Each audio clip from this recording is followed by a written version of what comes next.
welcome to The Conversation in News Central Television. This is the program where we bring you up to date with all the latest political happenings on the African continent. I'm Gbenga Aborowa. And I'm Rita Omodia. One major story on the political scene around the world going on is the demise of Queen Elizabeth II, and this will be our focus on today's edition of The Conversation. We will be discussing the complicated history of Africa and the British monarchy as nations mourn the death of the longest-serving monarch of Britain, Queen Elizabeth II. The Queen died yesterday, Thursday, at the age of 96 and served for 70 years.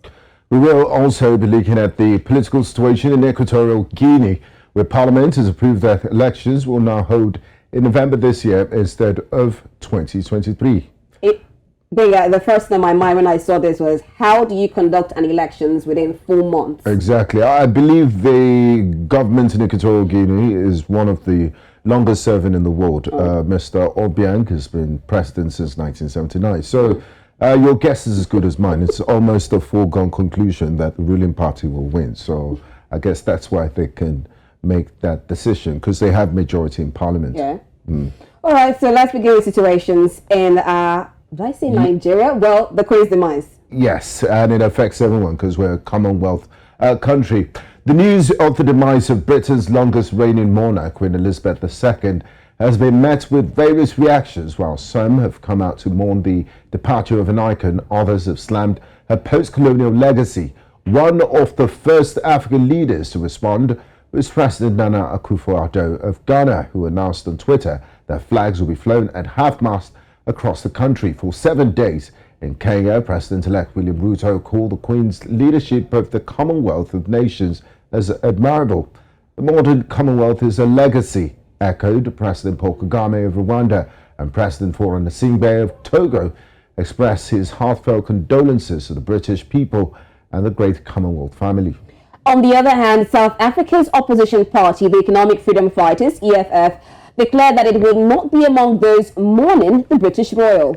The party, led by activist Julius Malema, said it would instead use her passing to highlight what it termed as a contribution to a tragic period in South Africa, a former British colony and Africa's colonial history. It's been a whirlwind of emotions since Buckingham Palace announced the 96-year-old Queen's death in the evening of 8 September. The late Queen was head of state for more than a dozen other independent countries that were once under direct British colonial rule. And right now, joining us to discuss this and the relations with Africa, we have Leigh-Ann Mathys. She is the National Spokesperson, Economic Freedom Fighters, EFF. She joins from Johannesburg, South Africa. We also have Tamunokuro Obietonbara. I hope I got that correctly. He's a writer, culture ambassador, and the founder of Africanist 360, a Pan-African culture organization here in Nigeria. And still in Nigeria, we also have joining us Ambrose Igboke, a public affairs analyst. Ladies and gentlemen, welcome to The Conversation. Thank you. All right, so I'll start with you, Iyo. Now, visiting over 20 African countries in a 70-year reign, how would you first and foremost describe Queen Elizabeth's legacy for 70 years? Well, first of all, everyone that knows me knows my stand when it comes to the British royalty and when it comes to the West as a whole. I am one of those who will not mourn the death of the British monarch, because I think that if I'm going to be honest, I will say that this is a family that has wreaked havoc, not just to African people. They've not only killed African people in millions. I do not think that I have, there is any morality on my part to mourn the death of the Queen. I mean, death is something that, is a part of life. For the family, of course, they will feel sad that they've lost a loved one. But for those of us, who are African people, who understand our history, who knows the true condition of Africa, who understand that Africa is still under economic, political subjugation, and that this subjugation is as a result, this subjugation that to some extent most of our people are not aware of, is as a result of the history of the British and the Western allies on this continent. We cannot, in all honesty, feel sympathy for what has happened, because the British waged war on us when there was no need for that. They massacred millions of our people. The late Queen Elizabeth's grand uncle, King Leopold of Belgium, the first king of Belgium, would murder at least 15 million Africans in the Congo. And that has kept the Congo, the way it is today. So if we have to send out sympathies for the death of the Queen, then what about the sympathies? I mean, what happened to the millions of our people that have been killed over the years? What happened to the subjugation of our countries? Do you think that Nigeria is the way it is because we lack the ideas? We don't lack the ideas. The truth of the matter is that Nigeria, just like many African countries, are still under economic subjugation. And do you say, Iyo, when you blame the British monarchy, did the British monarchy act alone? Is the government of the other African countries, are they not complicit of this?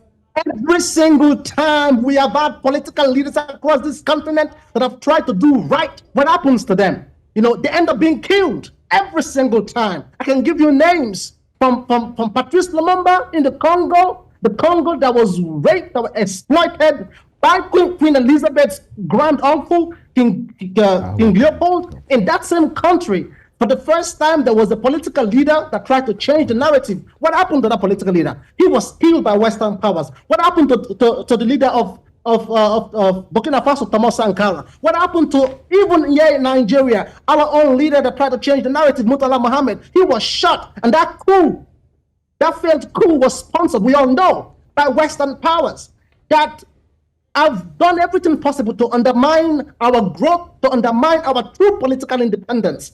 So for people like me who have taken our time to study our history, that understand to some extent the reason why we are where we are, we cannot give any kind of sympathy. It is going to be hypocritical for me to say that I feel sorry for the death of Queen Elizabeth. I do not. Thank you, Iyo. Let me bring in Leigh-Ann here.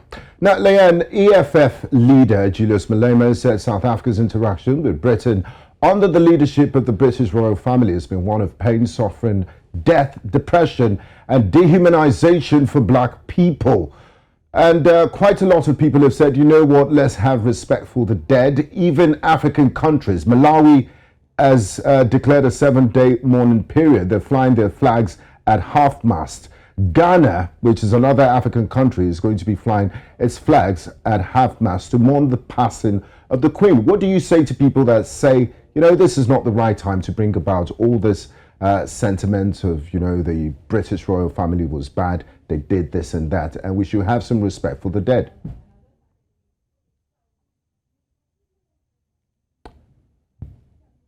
Line was bad, so I might not have heard exactly what you're asking me, but I think I detected the gist of what you're saying. The statement was issued by the Economic Freedom Fighters, and of course we will not mourn the death of the Queen of England. We remain endless. Every time we think about her, we remember this disposition. Remember that there are still millions of children that don't access school, and we know and we remember. Okay, sorry we lost Leigh-Ann there. We're working on a connection issue. I would like to direct that question to Ambrose. I would. Do you mind me repeating myself, or did you get the question, Ambrose? Ambrose, can you hear us? We're looking at the different comments coming from the death of Queen Elizabeth II. Now, some people have said they're going to mourn. We see the president of Ghana, Nana Akufo-Addo, talking about the life and legacy of the late Queen Elizabeth II, while some in South Africa have said that most likely the British monarchy is the reason why African countries are still suffering today. Do you share the same sentiment? Can you kindly unmute your mic, please? Ambrose, can you unmute your mic? We can't hear you on this side. Thank you.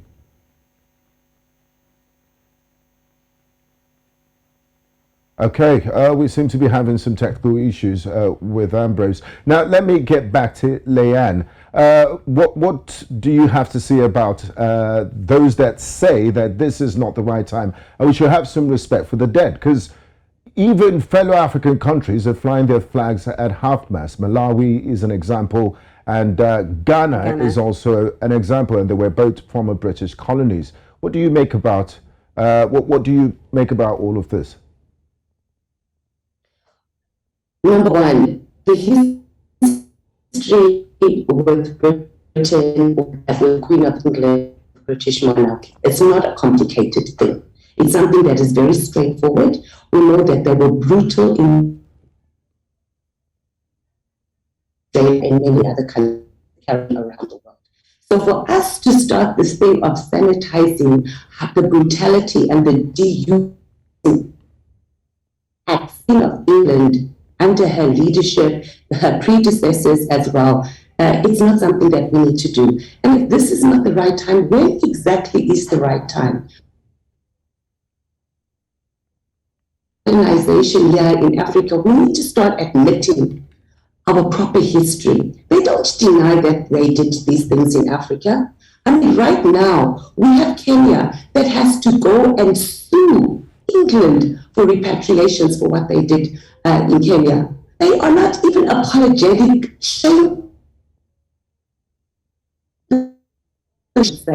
unapologetic for the atrocities that committed, not just here in Africa, but around the world. And now we must come here and we must say that we must respect the dead. What about all the dead Africans? What about all the Africans that lie under the sea who were shipped off as slaves across the world? What about them? When is their voices going to be heard? When are they going to get the respect? So in response to, I don't even know if I'm still on because the last we can hear you. So I might be talking to myself. We can hear you. I am sorry, you guys were just quiet in there. So I don't know. I mean, it's very disappointing, but it's not surprising that Ghana. I also read earlier that Rwanda is going to drop their flag, and I am sure that under this Ramaphosa government, our money laundering president, he will be doing the same thing. Okay, Leigh-Ann. As well. I'm not surprised. The system of colonization, it's very systematic. It is very deep. And to think that you just wake up one day and because technically they're no longer in charge means that the systems that they deeply indoctrinated, and not just in your politics, it's in our economics, it's in our education systems, it's in how we socialize with each other, it's in how we decide how we want to look and what we decide is beautiful and what's beautiful. So we must also not downplay the level of the indoctrination that imperialism and colonization has done to the world. Okay, Leigh-Ann, I will stay with you there. You talk about the Queen not giving an apology. I wonder if that would suffice. But we've also had independent countries. I mean, look at South Africa now. You've had your politics, you have your presidents. And see your South African president, Cyril Ramaphosa, we've had series of corruption allegations leveled against him. So are we really not involved in these crimes that were committed, or that you're alleging that the Queen has committed? I mean, have the African governments, have they done any better? And they're also part of this very same system that is deeply embedded in the economics and the politics of our country. So yes, Ramaphosa is a money laundering, woman torturing president. We will deal with him as South Africa. What I'm saying is that us just to decide that we must just discard the injustices, actually the dehumanizing acts. There's no repatriation. It's the Bank of England. England has the biggest reserves of gold and diamonds and whatever gems in the world. Okay, we will have to let you go and try to re-establish. And I'm not saying that. We'll try and re-establish connection with you because the feed is quite bad. Let me bring in Ambrose here. Now, Ambrose, since the passing of the Queen, there's been a raging debate on different forums, and people are saying, you know, the legacy of the Queen it's been a very contentious issue. There's a school of thought that says that, you know, the United Kingdom is a constitutional monarchy, and a lot of the decisions were taken by the prime ministers, and the Queen is largely ceremonial, so it does absolve her of a lot of the blames for the crimes of colonialism. What do you make of that, and what's your take? The monarch is the head of state of the United Kingdom. So the monarchy also endorses whoever becomes the Prime Minister of United Kingdom, and also endorses the Archbishop of Canterbury, who is the head of the Anglican Communion all over the world. Therefore, you cannot isolate or you cannot distance the British monarchy from the government of Britain. Any attempt to do that will be an attempt in futility. So they are Siemens twins. Then, to join voices with my compatriots, African compatriots, any African person who is of African descent and who knows the history of Africa in relationship with the British will never be happy at any point in time, because the relationship has always been that of exploitation, of rapacious deprivation. So Ambrose, when you have a situation, where the head of state of a country, a president of former British colony, a president that is head of a country where you still have slave forts and they're still living with the colonial legacy, and I'm talking of Ghana to be specific, is flying flags at half-mast. Does that represent the will of the entire people of Ghana? I think that is a slavish mentality. Ghana is still behaving like a slave to England. How many times has England or Europe or America lowered the flag at the half-mast for any African leader that died? How many times has it ever happened that America will fly, or Britain will fly flag at half-mast for the death of an African leader? It has never happened. So Ghana is still trying to make Britain happy, just playing the lapdog role. So Ghana is still playing the role of a colony and not an independent state. Because is it reciprocated? It has never been reciprocated. And so it has never happened. We are talking about even far away from it. We are talking about 1897, what Britain did to the Benin people of Nigeria, where they routed Obietonbara and looted all the Benin artifacts. And all attempts to bring them back over both 100 years now, almost running 130 years, they have refused. They just release them in piecemeal. And this is the brutality that Africans are not happy about. Come to the Nigerian Biafra War. There was no serious attempt to actually mediate in the war that led to almost 6 million people dying. My own grandmother died in that war. The first child of my family, of my father, died in that war. And hardly any person in here that lived in that didn't have a fatality in that war. Come to also the issue of apartheid in South Africa. Britain sponsored South Africa, apartheid in South Africa under the watch of Queen Elizabeth II. Britain actively pursued apartheid in South Africa and some other countries like the then Rhodesia. And then it took the efforts of South Africa over years. And Britain was never suspended in the United Nations for human rights abuses. So some of these concussions is those who are not enlightened about the international politics, international history, and international diplomacy that will be having lowering their flag, their national honor at half-mast. It is okay for the sake of diplomacy, for the sake of humanity, to write a letter to the British people to condone with them on the death of their queen. So it is painful to the British people, and the British people are not our enemies, I say. It's about how we also have rendered ourselves. For example, Ghana's, maintaining the level of a slave, saying that they are lowering the flag at half-mast. Britain wouldn't do that for an African leader. So I think we should start going forward. African leaders should stop being these puppets that are playing and always trying to satisfy Ambrose, looking at, you're talking about, sorry to boss you, talk about African countries or African leaders being puppets to the monarchy. I wonder, what is the reason we've had independence in so many African countries? Do you feel that African countries are still dependent on the British monarchy for sustainability? Well, the truth is that Africa has never really been free. My counterpart in, I think, South Africa just mentioned how a couple of Africans were executed because they were trying to fight African freedom. We'll start from Patrice Mulumba, Emperor Haile Selassie, and some other people who tried recently, Mama Gaddafi. This have the insignia of trying to not make Africa united. And most of the wars caused in Africa are proxy wars, actually, that Africans have been played against themselves so that they will not, see how to succeed. The delineation of Africa, of carving out Africa with a pencil and a white on a map in Berlin Conference of 1885, it was the beginning of, partition of when they partitioned Africa and how Africans have no say. And so this thing has continued.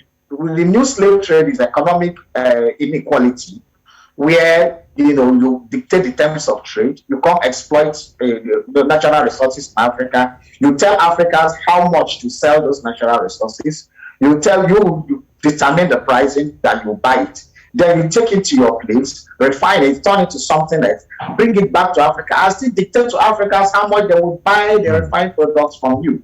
So the imbalance in the world trade, the imbalance in the communication, they're like, most of the facilities, how many satellites do we have? Can we even can they even agree for us to launch a satellite? The control of nuclear weapon for electricity, do we have the power to have that? So it's still skewed against Africa. Okay. The last COVID-19 pandemic that happened, instead of predicting, serious scientific research, they were giving prognosis that Africa will die in the street, that people will be packed in the street. So Africa has always been a weeping child in the continent, and that is a big issue.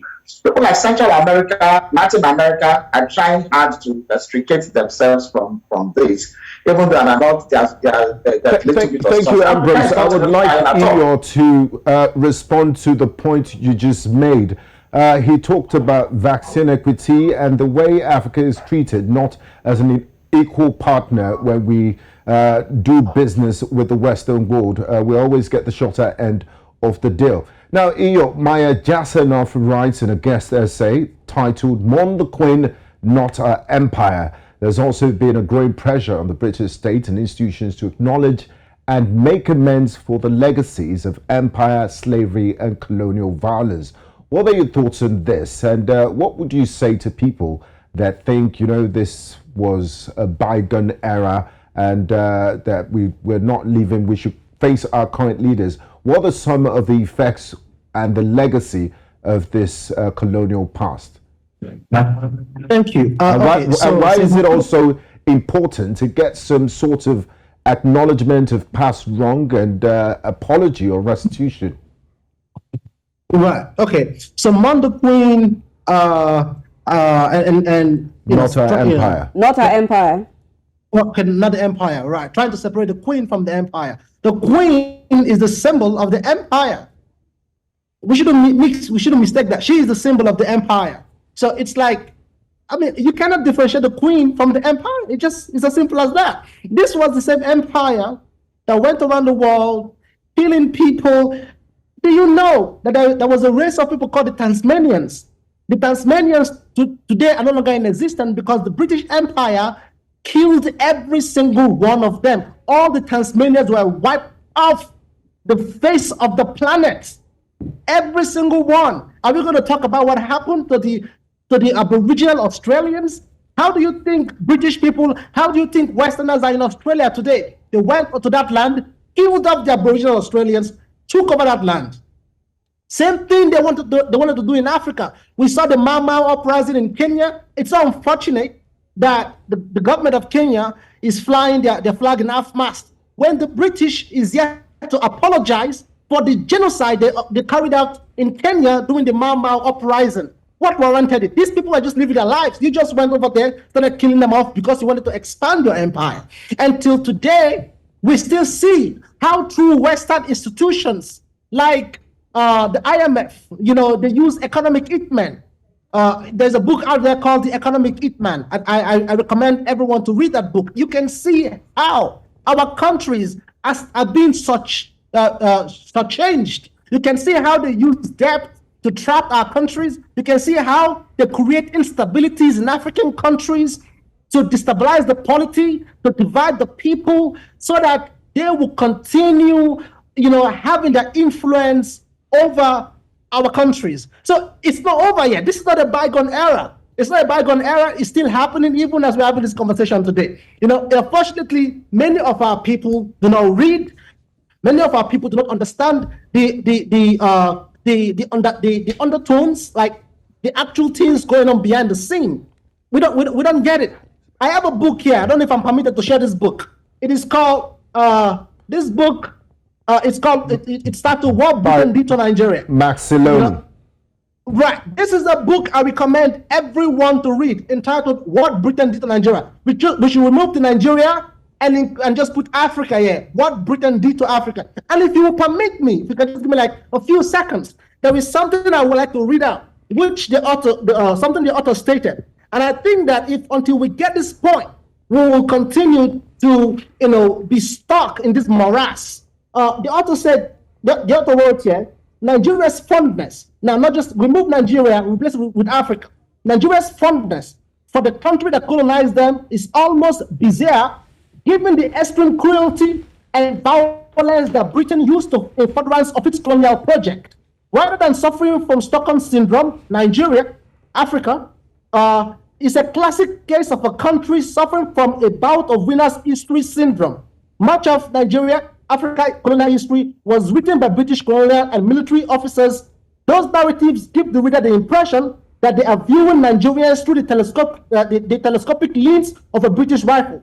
They presented colonialism as a civilizing mission to rid Nigerians of barbaric superstitions and corrupt leadership, and to teach and give them good governance. Continuing, to some extent, Nigerians bear the blame, Africans bear the blame for not presenting alternative narrative of colonialism and for allowing the British... You're good. I'm happy with what you just said now. You mentioned something there. You said Nigerians, and you put it there. You said change it to Africa. What has African governments done to change this narrative, Iyo? Because the educational curriculum is still the same. We are still being taught that Mungo Park discovered... But the British are not the ones teaching us. What have African governments done?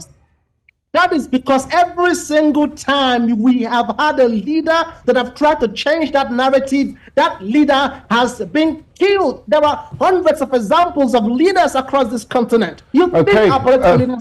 Thank you very much, Iyo. I would like to bring in Leigh-Ann, and I wanted to pick up from where you left. Now, Africa has had a rich past. For those who have studied history will know about the great Zimbabwe Empire, the Benin Walls.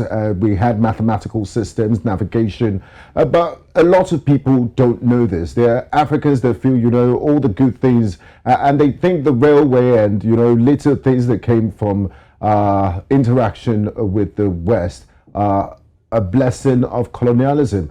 How do we begin to free our minds as Africans? Leigh-Ann, how do we have a renaissance and a curriculum that would make every African hold their head up high, that look, we didn't travel thousands of miles to go and kill innocent people, pillage, rape, destroy their civilizations, and say we're the ones that are civilized today? How does the ordinary black man raise his head up high and say, you know what, I'm proud to be African, we had a great past. We're not making up these things. The records are there. So how do you teach, where do you begin to teach the African that, look, you're not savages? First, we need to have an appreciation that imperialism and colonization is a deeply indoctrinated, that was embedded in us. So we need to start with that. So we're not just going to wake up and then go and say, and I'm a proud African, and hold our head up high, and it's going to be okay. Colonization is in every single system in our country. So number one, we need to start acknowledging that this is what has happened, and we need to understand every single system, every single process that it has indoctrinated in us, starting with our education system, starting with economics, starting with our politics, starting with our culture. I mean, so many of us don't even remember what our culture was before colonization. And then we go around saying, oh, this is our culture, this is our culture. But it's really not. It came from the boat.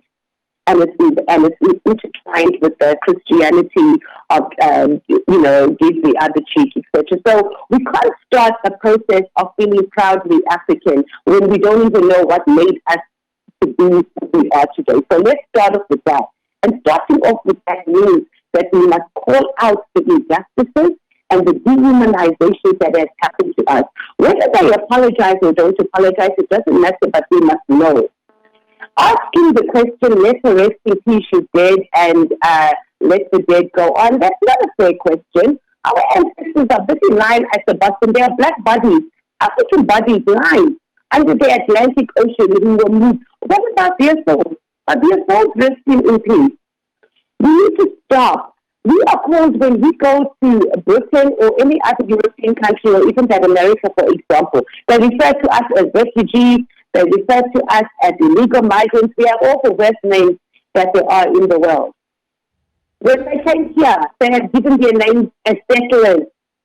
They stole everything. They lived their best lives, and they still living their best lives. We want to talk about African leaders. Yeah, we have corrupt African leaders, but let's not use them to cover up the atrocities that we have experienced and we have not recuperated. We will deal with our African leaders, but let us as Africans know what it is that has happened, the deafness and the indoctrination of what colonization and imperialism is. Then we can start the process of unshackling ourselves from that and build a united Africa. And they are so determined to divide us as Africans. That's why we can have Ghana and some of these Commonwealth countries that still want to subscribe to this whole Commonwealth system and give it its glory that it so doesn't deserve. It's divide and conquer, because Africa is where their bread and butter and diamonds and gold is. All right, thank you so much, Leigh-Ann. I want to bring in Ambrose into this now. You talked about this policy going on, and in West Africa, it was majorly this assimilation policy that the Britain used to colonize Nigeria and, in fact, most West African countries. Now, how do we begin to change that narrative, Ambrose? I want your take on that. Okay, I believe we lost Ambrose, okay. So Eeyore can answer that question. Okay, the British, they colonized Africa. They came over here, committed the atrocities they committed, and tried to sell the narrative that what they were doing is a way of civilizing African people. The truth of the matter is that they had no good intention for us as a people. The truth of the matter is that every single thing they did was to undermine us, and their actions still today continues to undermine us as a people until we realize their true intention and do what is necessary to change the current paradigm. We will continue to go around in cycle, because this is where the gold is. This is where the wealth is. How is it, for instance, that a unit of a British pound is what 5,000 units of an African currency, whereas Africa has the resources. They don't have the resources. We have the gold and the diamonds. Whose economic paradigm are we using, to function? We need to start asking ourselves questions. Why are we the ones with the resources, with the wealth, with the actual values? Why are we with the ones that have weaker currencies? Look at what's going on in Europe at the moment because of Russia refusing to sell gas to most European countries. There's a whole lot of economic crisis going on there because there is no resources there. So what is the base of the strongness of their currencies? When they don't have the actual value, we have the actual value.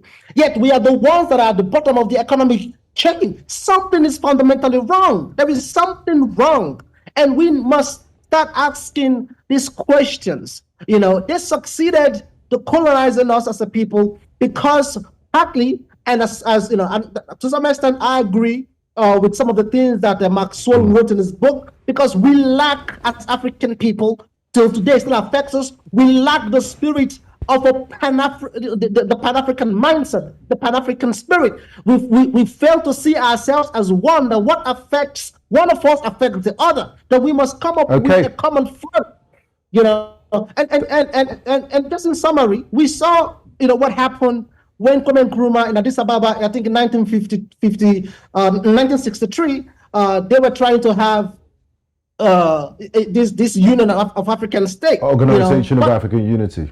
Yes. Right. You know, and how, you know, Western powers did everything they could to scuttle that. You know, instead we come up with this haphazard subgroupings that to some extent codifies the atrocities that have been, you know, meted against us. To this extent, we have failed to realize that, you know, the borders that divides us were not even created by us. These are false borders, that we must begin to see ourselves as one. You know, they came, they created these borders. The national consciousness. Thank you, Igor. We're fast running out of time, but just before we go, I would like Leigh-Ann to have the final say on this. Now, let's talk about South Africa. It's one of the most unequal societies on earth. Apartheid ended in 1994. What's your party, the Economic Freedom Fighters, doing, and what policies they propose to bring about change and succor to thousands and millions of black South Africans that are at the bottom rung of society? Yeah, our name is very befitting Economic Freedom Fighters, because it's a daily fight here in South Africa, fighting against the establishment and establishment that is being established through colonization here in South Africa. So if it is not our reserve bank, if it is not the ANC government, if it's not the DA, the majority of black South Africans remain dispossessed of their land here in South Africa. The majority of South Africans don't have access to running water. I mean, we have other Africans visiting our country, and then they say, oh, but at least in South Africa, colonization, because people roads, or we have running water, but that's not true. You visit our fancy cities like Johannesburg, Sandton in particular, which is across the road. So Sandton, Alexandria, where people live, where's that rust? Actually, they live with rust. And that is the South Africa that we have and that we are fighting for every single day to restore the dignity of Africans here in Africa. And this is a daily battle because we are fighting against a very strong establishment that runs very deep here in South Africa. And what's here in South Africa is that you see them every single day. They are just there, they're in your face, they are in parliament, having the biggest mouths and acting like this country actually belongs to them. And not that they are descendants of land people. They even refer to themselves as settlers. All right, thank you so much, Leigh-Ann, Mathys, for your submissions. A lot said there on what the EFF plans to do, and also Aborowa, who joined us earlier to discuss this issue here. And we also had joining us Tamunokuro Obietonbara. He is a writer and a cultural ambassador, all talking about the significance of upholding the African culture and heritage. All right, now we'll go for a quick break. And when we come back, we see two situations in Equatorial Guinea, where the parliament has agreed to move elections to November instead of 2023. We'll have discussions after this break. Stay tuned.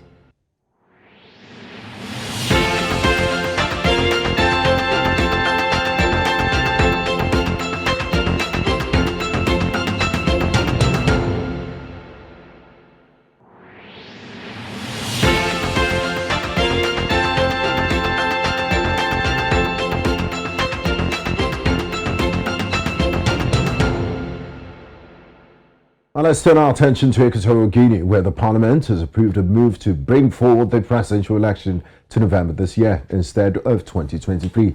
This means political parties have less than 4 months to prepare.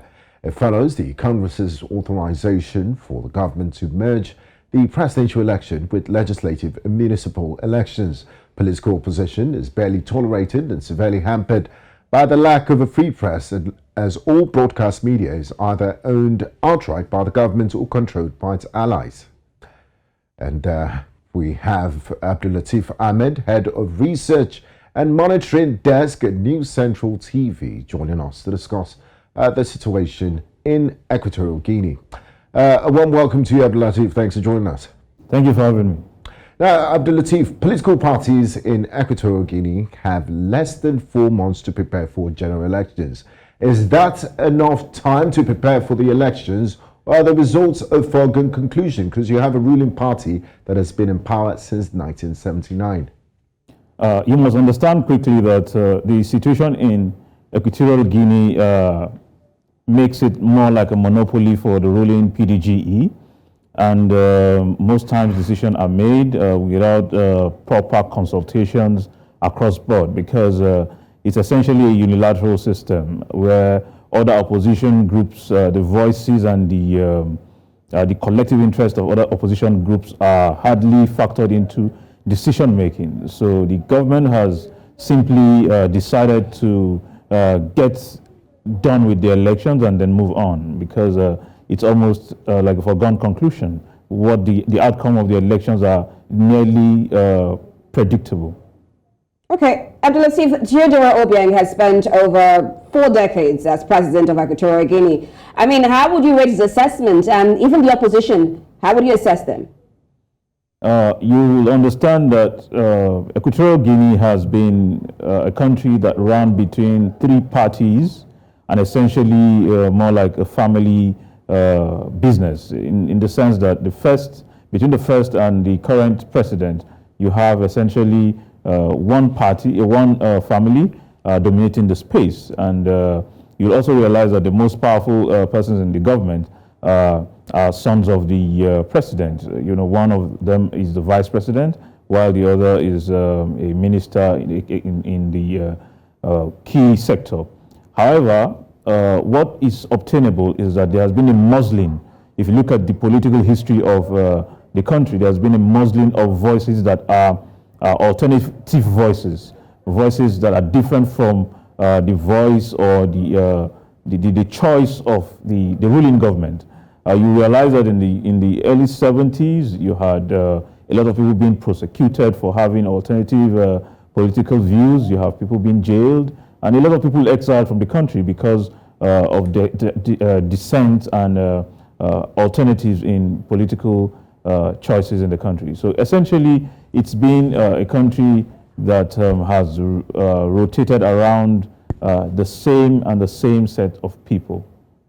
Now, Abdul Latif, when you talk about Equatorial Guinea, it does baffle a lot of observers, because Equatorial Guinea has huge oil and gas reserves and has one of the highest per capita income in the world. Because if you look at its earnings vis-a-vis its population of less than 3 million, it should be at par. Its standard of living of ordinary Equatorial Guineans should be at par with a country like, let's say, Singapore or Switzerland, but 60% of its population live below the poverty line. What is responsible for this? What Equatorial Guinea is witnessing at the moment is a result of continuous suppression of popular will of the people, and this has resulted into a gulf between the have and the have-nots. There's a resource cost, as the case may be, where you have a nation that is wealthy with a concentration of this wealth in the hands of a few. What is happening is there's no proper distribution of wealth in the country, and it has continued to affect the overall productivity of the people. Is there corruption in the country? Because I do recall last year the Vice President Teodoro Obiang, he had property seized in France, and he bought $1 million houses in the United States and all of that. How much does corruption factor into this economic situation in Equatorial Guinea? Yeah, you cannot rule out corruption in the system, especially when you concentrate the wealth and the reins of the nation in the hands of a few persons. Apart from the literacy level that is exceptional about the country, about 95% adult literacy level, Every other thing, indicates that the human development indices are poor. There's room for, a departure from what obtains at the moment. And then the country cannot rise to the level you expect it to rise when you have decisions being taken by the same family, the same set of minds. They see the same things every year round. So there's need for change, and this change must be broad and all-inclusive. Okay, aside from corruption, let's look at this election supposedly to hold in November instead of 2023. We've had elections in Angola and in Kenya where the opposition is complaining about the results. Now, do you feel the National Electoral Commission is well prepared enough, or do you, from history of the National Electoral Commission, the Equatorial Guinea, do you think they can pull this off? When you consider the fact that the current president has hamstrung the system in such a way that everything answers to him, there is no doubt that the elections will go according to the script. By script, what he has decided he wants. I mean, the least he has ever secured in the elections that he's had all this while is about 93%. I mean, really that is ridiculous, because it essentially means that there are no other alternative voices. And the opposition has essentially said it won't be partaking in these elections if the president or his vice partake in the elections. I mean, the son and father partaking in the same election. But quickly, just before we wrap up, do you think he will put himself up for nomination by the ruling PGDE? It is very likely. He's 80 years old. It is very likely he will rather remain in power, because regardless of how you want it, be it ceremonial president or the president, as the case may be, he'll rather be there until he kicks the bucket, as the case may be. Okay, Lateef Ahmed, thank you very much for joining us on the conversation today. We do appreciate your insights on the subject. Thank you for having me. Thank you.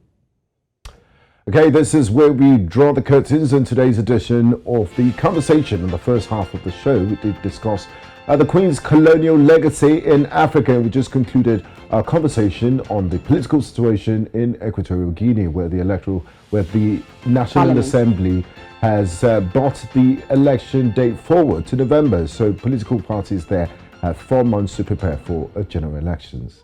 I'm Gbenga Aborowa. Thank you very much for being a part of today's conversation. And I am Rita Omodia. See you again next time. Bye-bye.